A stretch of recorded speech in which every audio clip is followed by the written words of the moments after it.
इमाम अहमद रहमतुल्लाह के बेटे हैं सालेह, वो कहते हैं कि मेरे बाप के पास जो शख्स आया जिसने आज तक मेरे बाप पे जुल्म किया या उसको विप्स मारे या उसको टॉर्चर किया, फिजिकली और मेंटल टॉर्चर, मेरे बाप ने सबको माफ़ कर दिया। तो कहते हैं मैंने अपने बाप से पूछा कि वाले साहब जो तो आया आपने उनको माफ़ कर दिया because they were sorry and they regretted on their decision, but जो लोग आपसे सॉरी करने से पहले इस दुनिया से चले गए, जिन्होंने आप पे जुल्म और ज़्यादतियाँ की, उनके बारे में आप क्या कहते हैं? इमाम अहमद बिन हम्बल रहमतुल्लाह कहते हैं, कुरान की आयत पढ़ी और कहा फमन आफ़ा, जिसने माफ़ किया, वो असलहा फ़अज्रुल्लाह, जिसने माफ़ किया और पार्डन किया उसका अजर अल्लाह ताला के ऊपर है। कहते हैं मैंने उन सब को भी माफ़ कर दिया। तो साले वॉज कन्फ्यूज्ड कि चलें जिसने तो आपसे माफ़ी की है एंड जिसने रिग्रेट किया वो तो मांग रहे तो ठीक है आप माफ़ कर दें, लेकिन जिन्होंने किया ही नहीं है तो उनको आप क्यों माफ़ करें? समझ नहीं आई मुझे। उन्होंने कहा कि मैंने हसन बसरी रहमहुल्लाह की इस आयत की तफसीर में फमन आफ़ा व असलह फ़अज्रुल्लाह, जिसने माफ़ किया और पार्डन किया उसको उसका अजर अल्लाह ताला के ऊपर है।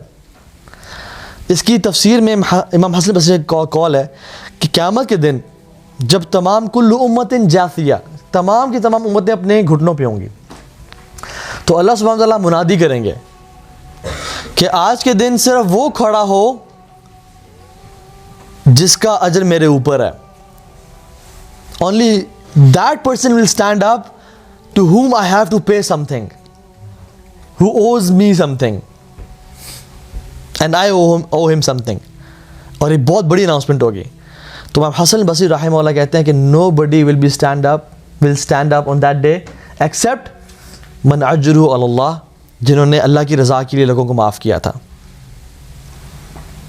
और फिर इमाम अहमद हमने एक बहुत अमेजिंग बात की और कहा कि मेरे बेटे कोशिश करना कि तुम्हारी वजह से अल्लाह सुब्हानहू व तआला कभी किसी शख्स को अज़ाब ना दें। तुम्हारी वजह से किसी ने तुम पे जुल्म और ज़्यादती की हुई और तुमने उसको माफ़ ना किया और उस वजह से अल्लाह उसको अज़ाब दें, हमेशा ये कोशिश करना कि तुम्हारी वजह से अल्लाह सुब्हानहू व तआला कभी किसी को टॉर्चर ना दें और तकलीफ़ ना दें। कितना बड़ा दिल चाहिए इस चीज़ के लिए। लेकिन जब हज़रत आयशा सादिक़ा पे तोहमत लगी तो वो बिस्ताह भी इसमें शामिल हो गया, कुछ बोल बैठे। तो अबू बकर सदीक़ ने उसके बाद कहा कि अब मैं इस बंदे को नहीं दूंगा, ये तो मेरी बेटी पे तोहमत लगाने वाला है। और जब बारात का ऐलान हो गया कि हज़रत आयशा बरी हैं उनसे, तो फिर अल्लाह ताला ने कुरान की आयत नाज़िल की कि क्या तुम लोग नहीं चाहते कि अल्लाह ताला तुम्हें माफ़ कर दें? तो अबू बकर सदीक़ रोने शुरू हो गया और कहा भला या रब, हम चाहते हैं आप हमें माफ़ कर दें। तो मैंने उसको माफ़ भी किया और मैंने उसका वेज मंथली पैकेज दोबारा से जारी कर दिया। तो ये चीज़ एक बहुत प्रोफाउंड वाक़यात है हमें जो असलाफ़ में मिलते हैं, वो ये कि वो सिर्फ़ इसलिए माफ़ नहीं करते थे कि चलो वो माफ़ हो जाए, वो रिग्रेट कर रहा है, बल्कि उनको लालच क्या थी कि मुझे जो इस माफ़ करने के बदले में अल्लाह जो माफ़ करेगा ना, वो शायद किसी और चीज़ से मेरी जो गलतियाँ कोताहियाँ हैं उन पर ना माफ़ कर सकें। और मेरी तौबा इस्तग़फ़ार इतनी ज़्यादा नहीं है, तुम लोगों पे रहम करो, अर्श वाला तुम पे रहम करेगा। Now what is anger? Let's understand anger. Anger के बारे में डेफिनेशन आती है कि anger is an emotional state that varies in intensity from mild irritation to intense fury and raise.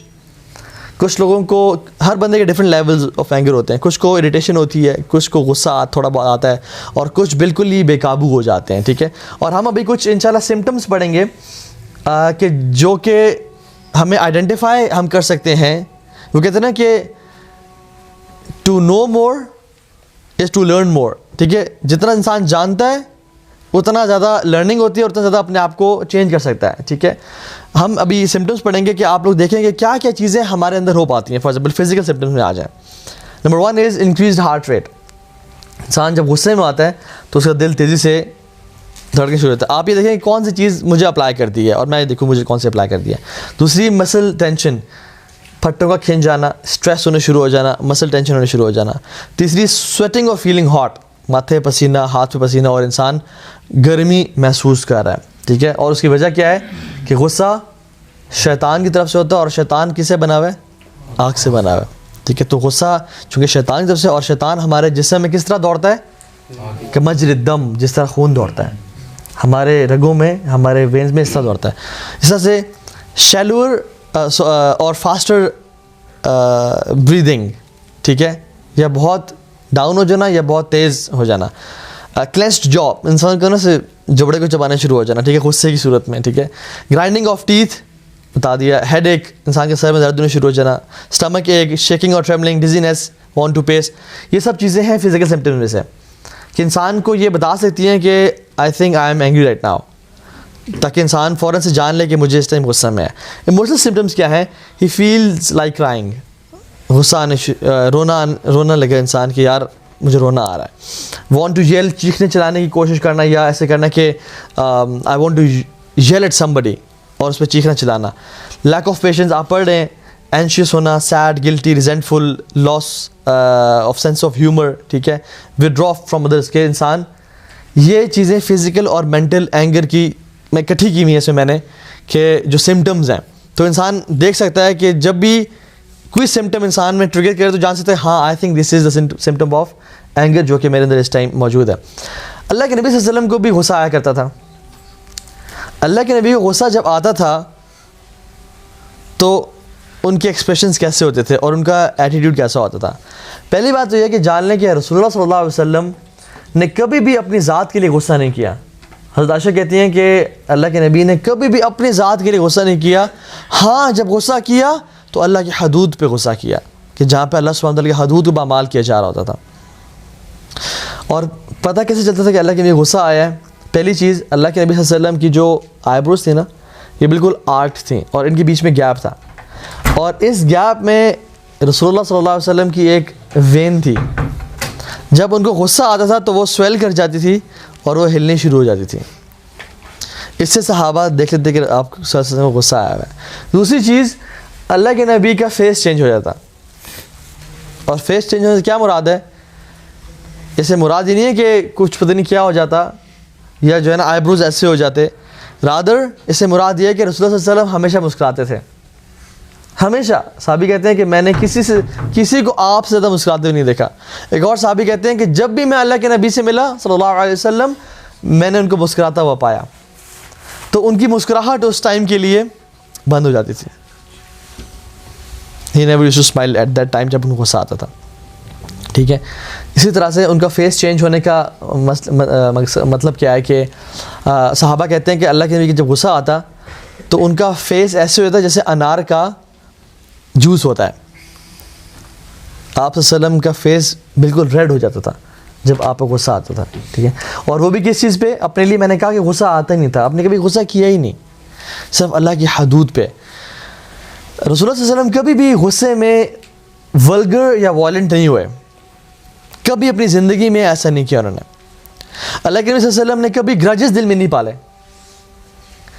एक दफ़ा रसूलुल्लाह सल्लल्लाहु अलैहि वसल्लम लोगों को इंस्ट्रक्शंस दे रहे थे तो एक शख्स ने कमेंट किया, एक बदतमीज़ी में आता है ये, बदतमीज़ी की कि या रसूलुल्लाह इस तरह नहीं, इस तरह होना चाहिए। तो उसके कमेंट को सुन के अल्लाह के नबी को, क्योंकि अल्लाह की शरीयत में वो एक अपना देर था, क्योंकि वही के ज़रिए अल्लाह के नबी बोलते हैं, वमा यंतिक़ु अनिल हवा इन हुवा इल्ला वह्युन यूहा। अल्लाह के नबी जब भी बोलते हैं वही के ज़रिए बोलते हैं। तो उनको गुस्सा आया तो अल्लाह के नबी खामोश हो गए और उन्होंने अपना चेहरा नीचे कर लिया, and his face was red.